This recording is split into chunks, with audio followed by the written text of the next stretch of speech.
Hello, everyone, and welcome back to the Scots Scheme with Macalester College head football coach Tony Jennison. The Scots Scheme is a weekly program that gives you, the fans, the opportunity to ask the Macalester coach questions about the Fighting Scots, football or sports in general, or just seek the coach's wisdom about life or whatever may be going on out there with you. This week, the coach discusses last week's game against St. Norbert. He talks to us a little bit about what he's expecting out of Cornell College this Saturday. And the mother of a former player shares her incredible gratitude for the great job that Coach Jennison has done at Macalester College. So let's get right to the Scots Scheme. Well, let us welcome back Coach Jennison this week. Coach, let's first of all begin with team updates and injuries from you. Thanks, Rob. I appreciate you being here.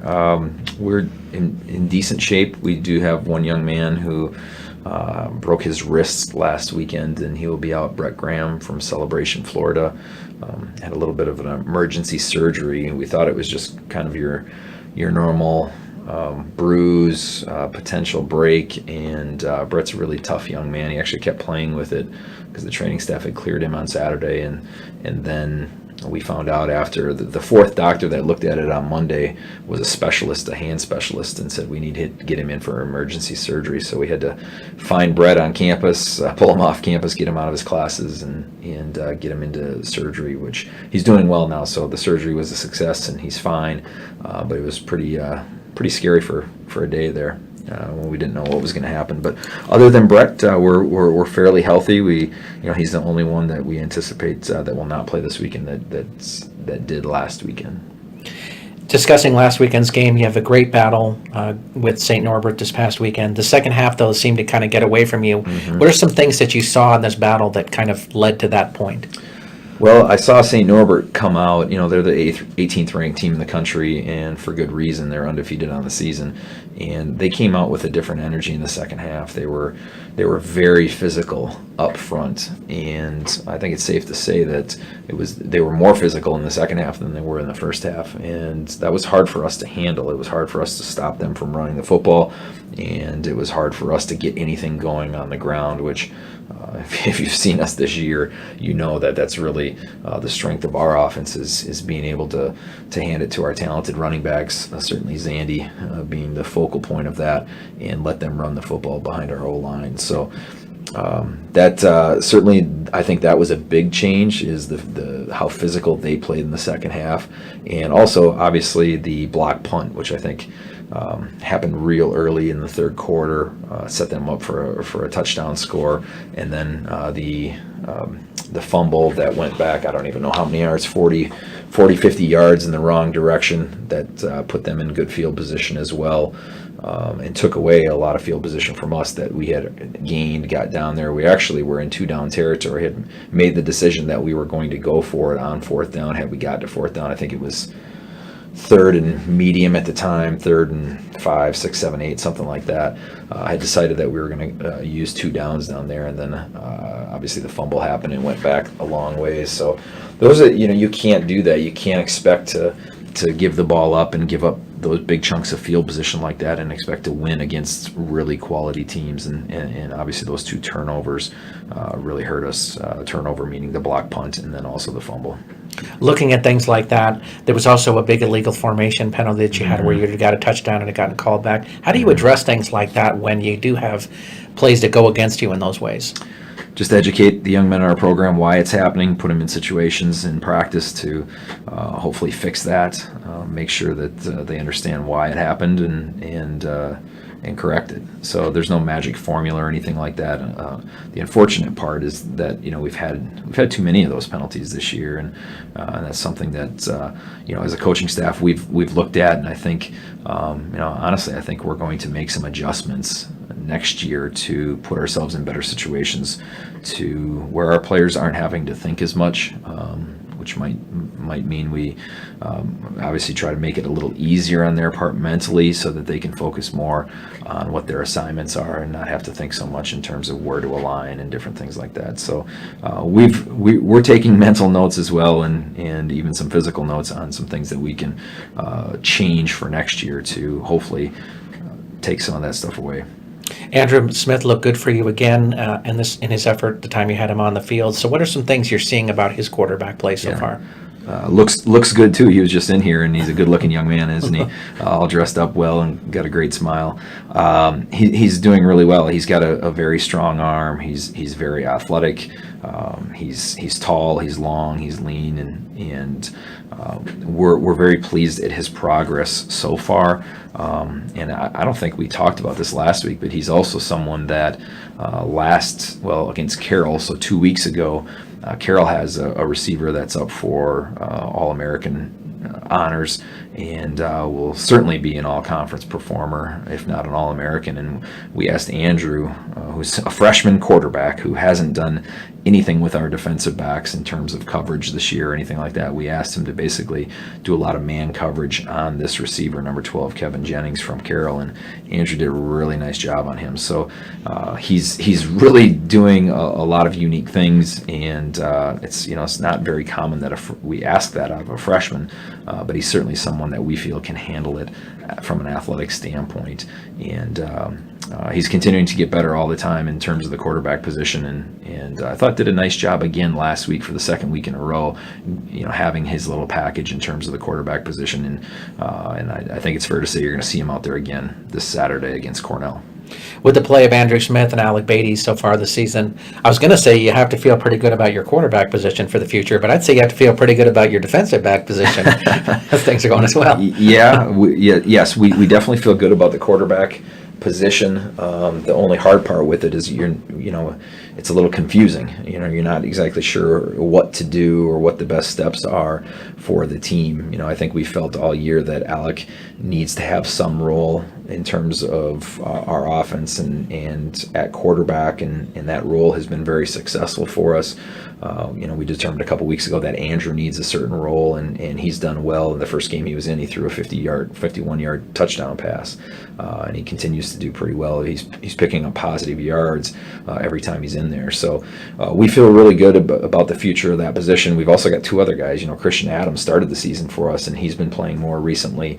He made a great throw last weekend on a corner route to Victor Bordeaux, and I certainly expect that he'll have something to say with the quarterback situation in the future. And one that it's funny no one talks about is Cody Petrich, who has been a real bright spot in terms of, from our coaching standpoint at least, as a freshman quarterback who came into the game at the very end last week and actually had 2 or 3 completions and looked really solid doing some things, and we feel as though he's also got a bright future. So we feel as though we have young guys coming back that can do some really unique things.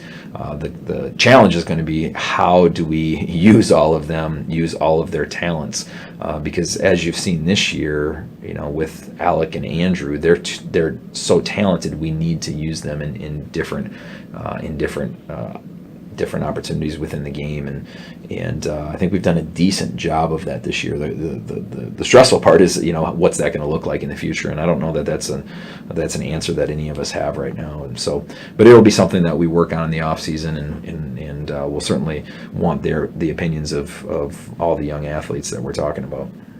You take on Cornell College this week, who also comes in at 4-5. What do you see as the big keys for you? I really think it's the same as any week. Cornell's a talented team. They've got athletes all over the field. They're a team that we played against. It's hard to remember the exact years, but I want to say like 4, 5, 6 years ago, we did a home-and-home series with them. When they were up at our place the first year, we won in a really close game. The following year, we lost down at their place in a really close game. They were both games that came down to the fourth quarter, and that's what I would expect with this one. Their roster size is about the same as ours. They've got a lot of talent. They've got a sophomore quarterback that's a really talented athlete who I believe is their leading rusher, if I remember correctly. Yeah. And I think defensively it comes down to stopping the running game. They're very good at running the football, and they spread you out and use a lot of space on the field, and obviously being efficient when they pass the football as well. So getting some stops, stopping the run on offense. We need to protect the football. We need to move the chains. We need to punch it in when we have opportunities. Get points on the board, and we need to be sound in the kicking game. So to me, it's it's nothing special this week. In fact, I was talking to the basketball coach, Coach Whittle. They're about to fly out to Oregon to play a couple of games to kick off their season, and he asked me what the keys of the game were, and basically it's the same thing in basketball. Play defense, take care of the ball, and rebound, that type of thing. It's basically the same thing I just said. So I think in a lot of sports, it's the same type of thing, and we just need to be better at it than they are. So I think the keys are the same for both teams, and I know this. I know it's going to be a really good challenge because they're a well-coached team that is a pretty tough team, and they've got athletes all over the place. So that's a good challenge for us. We're looking forward to it. You were talking about their quarterback, Daniel Brown, 800 yards rushing, 1,750 yards passing. Quite a dynamic guy altogether. What do you do to try to limit his ability to succeed? Well, we need to keep him in the pocket. We need to contain him because if he gets outside the pocket and starts running, that's when he's really dangerous. So we need to do a good job of making sure that we play sound defense, that when we have a young man who's supposed to be on the edge, that he doesn't let him outside, and that we get a push up the middle, that we collapse the pocket, and that if he does break contain, that the linebackers and defensive backs are coming up and taking the right angles of pursuit to where everyone's working together. So it's really just about base defense and making sure we understand contain and our angles of pursuit and our force players forcing it back to our pursuit, that type of thing, which I do think is a strength of ours. I really believe that Marshall Mullenbach does a great job of focusing on that as a defensive coordinator. In fact, he's been doing some drills like that, some pursuit drills this week already, about basically containing the speed, their athleticism, and making sure that we're playing together. All 11 are working together to bring their ball carriers down. So again, I think it just gets down to base defense and making sure that we're playing together. The final game for your seniors. Tell a little bit about what this week is like from their experience, and then from you as a coach, coaching these guys for the last time. I'm not sure what it's like from their experience. It's been about 20 years since I went through it, so I've probably forgotten all that. What I can remember is that it's pretty emotional, putting on those pads for the last time and going out to practice for the last time. Last night we had our jersey day, which is a fun day around here where everyone wears crazy jerseys. Oftentimes they're high school jerseys or all-star game jerseys. It's complete chaos at practice. I don't know why. Our coaches hate me every year for doing it, but we have typically won. I think we won every week after Jersey Day, so we're going to keep doing it.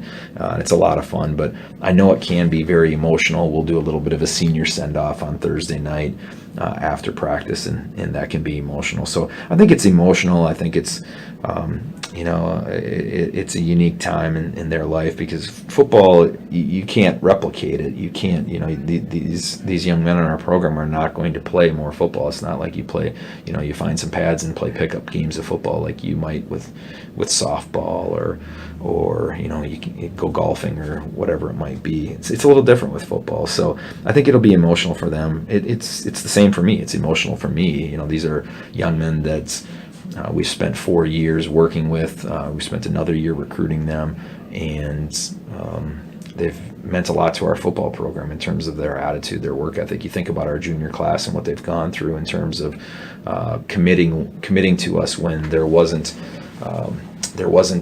any thought of joining a conference or anything like that. And all of a sudden we joined the Midwest Conference, and as juniors they helped lead us to a conference championship and a magical season last year, and all the work and time they've put into this football program. So it's emotional for me as well to say goodbye to these players, these young men who've meant so much to me as a certainly a head football coach, but also just the relationships you create. To me, that's why I'm in this business. So it'll certainly be an emotional time, and I recognize that, and that's where those young guys come in. The underclassmen are. I think that they understand it's an emotional time, and I think you'll see that they play their best football, wanting to support these seniors. A question I wanted to ask, not related directly to the games, is you hear a lot of times when you're watching TV that a team will be really struggling at the end of the first half, and the commentator will say something like, well, they really need to go into halftime and talk about what kind of changes they need to make to the second half. And I'm kind of curious about, in 15 minutes, is there really time to make those kind of adjustments like they talk about? Yes and no. I think to make adjustments, your scheme has to be flexible enough to have those adjustments within it.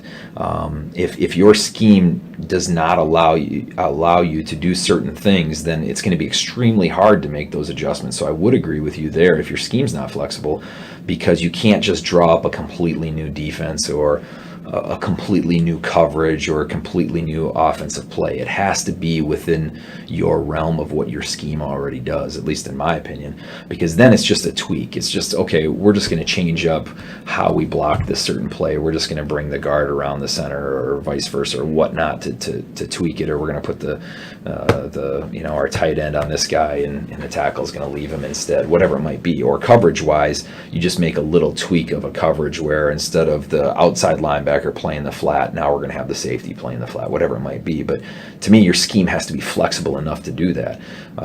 And it has to make sense for your players, because if you go into halftime and you're trying to change, create a whole new defense, well, it's just going to be chaos in that second half. So I don't think it's not typically making major adjustments. It's just typically small tweaks, if anything. Sometimes it's just a matter of attitude as well, and making sure that we come out and we're all set and ready to go for the second half. So I think commentators probably do it up a little bit more than they need to, because I don't think halftime adjustments are as big of a deal as maybe some people say. Now, with that being said, we've gone into the last two games with a lead at halftime, and we've come out and lost in the second half, so maybe we need to be making more halftime adjustments. I don't know, but anyway, that's my thought on it. It's really something more than that the players are kind of just coming in, rehydrating, trying to get a little bit more energy back to go battle back in the second half, and maybe coaches are just gathering together and discuss little slight changes they can make. Is that more accurate? Yeah, kind of. I mean, our players come in and we have granola bars and bananas there for them and Gatorade, and so they sit down with their position groups and they're talking amongst their position groups, and as coaches we typically meet real quick. Some half times I like to get in quicker than others and send a message, depending on what went on in the first half. Other times I'll wait until the very end, and the offense and defensive coordinators will come in and they'll say something real briefly to each side, and then they'll break into their position groups and talk to their position coaches about certain things. So I think it just depends upon the week, but I think halftime is more to collect your thoughts, take a little bit of a break. Some people need to use the restroom, maybe grab that granola bar or banana and get ready to go for the second half. Heading into our fan questions this week, our first one comes from Andrew from St. Paul, who asks, what an emotional roller coaster it is like for you guys each weekend where one game matters so much. I would think it is much harder than any other sport. Yeah, I can't really compare it to other sports, but I do know that in football, you only get one shot each week, and that's good and bad. It means that all week long you're working towards a certain goal. You're working towards something. But if you don't have that success on Saturday that you want, it can be hard to deal with, because you spent a whole week preparing for that. So it is a little bit of a emotional roller coaster, and it's certainly a sport where coaches put a lot of time and a lot of effort in, and it's an emotional game too. I've told people this before. A football game. When you lose a football game, I think it's different than other sports. Because when you lose a football game, you're getting your head driven into the mud.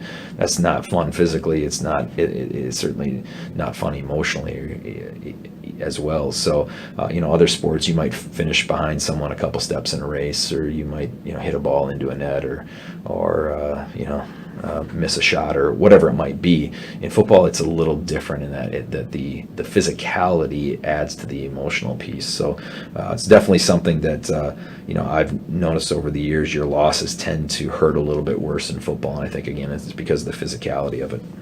Our next question comes from Jerry from Mounds View, who wonders, you've mentioned before that you were a better baseball player than a football player. What was the difference that made you choose football over baseball? Passion. I was at a point in my life where I was just more passionate about football, and baseball at that point had grown a little dull to me, and I wasn't passionate about it at that time. And when I got to college, I wanted to do the things I was passionate about, and I was more passionate about football.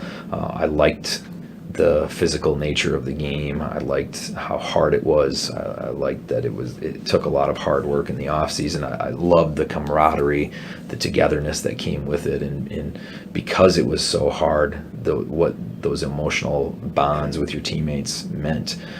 Those are things that I just loved about football, and I guess that's probably why I'm still in it as well. So yeah, again, I think the only reason I chose football over baseball in terms of college, which is why I'm in it now, is because of passion. If you're still interested in that baseball, we could talk to the Saints about getting you a turn. Not as a tryout, maybe as a manager or coach or something like that. You talk to them about that. Sid from St. Paul wonders, is there really a time that you were actually off and don't need to be focused on football? Yes, there is a time that I need to be off, and that's when I'm home with my family. If I'm, at home all the time watching film and I'm not engaged with my kids, that's not it's not a good situation, and I'm doing them an injustice. So yes, I need to be off when I'm at home, and I try to be. It's I'm not perfect. On Sunday night I watched our game again while I was at home when our kids were getting ready for bed and whatnot, and there's some nights where I need to do work from home, but no, I'm not. I don't think I'm your typical coach. I don't stay here till I don't sleep in the office, and I'm not here at 4 a.m. in the morning like some of those other guys talk about. So, I try to have a life. I try to be a human being. With that being said, I know we work very hard. Our coaches are tired right now. It's been a long season, and I can see it in their eyes and whatnot. And we all look like we're a few pounds heavier right now. We're not working out as much as we'd like. So we're, at the change of the seasons, when the off season comes, it's typically a welcome opportunity for us to be home a little bit more, to focus a little bit more on recruiting, to maybe get our life back in order, maybe do those home projects or spend more time with our loved ones. That's usually what it means. But yes, there is a time that we're off, and that's something that's very important to me. We need to be human beings as well as football coaches, at least in my opinion. Our last part comes from Julie, who has more of a statement than a question. She just says, as a mom of a former player, I just wanted to say that we are very proud of the job you've done at Macalester, and we know your parents, wife, and kids must be very proud of how you've helped these young men. Thank you for all your hard work and for sharing your thoughts with us each week. Wow. Thank you, Julie. I appreciate that. It's nice to... I guess it's not a question, but I'll talk anyway. I guess that's usually the format of this show, so I'll continue with that theme. It's nice to hear that sort of thing. With this job, I really do the job I do. I'm in this position because I don't think it's about wins and losses. I think it's about helping people develop. It's about the relationships. As I had mentioned at some point on this show, one time or another, I've been fortunate enough to be a part of some pretty good football teams where we've earned championship rings and whatnot. But again, I can't remember the last time I've looked at those rings or even had them out or put them on. To me, it's all about the relationships, the camaraderie, that chemistry within the team, and it's those experiences that you typically remember. Now, certainly winning football games will help with that, and you need to win football games to build that chemistry and camaraderie. But to me, again, it's about the journey. It's about the relationships and the people along the way as opposed to wins and losses. So thank you. I really appreciate those kind words. It's nice to hear that sort of thing. So thank you. Well, Coach, thanks for joining us this week. Thanks, Rob. Take care. We want to thank Coach Jennison for joining us on the Scots Scheme this week. If you have your own questions you'd like to ask the Macalester College coach, please send them to us at TonyJennison@minorleaguesportsupport.com. That's TonyJennison@minorleaguesportsupport.com. Please have your questions to us by Tuesday evening so that we can give the coach a little time to review them before we record the show Wednesday afternoon. I want to thank you for joining us this week. I'm Rob Paneer, the managing editor of the Minor League Sports Report, and we look forward to seeing you next week on the Scots Scheme.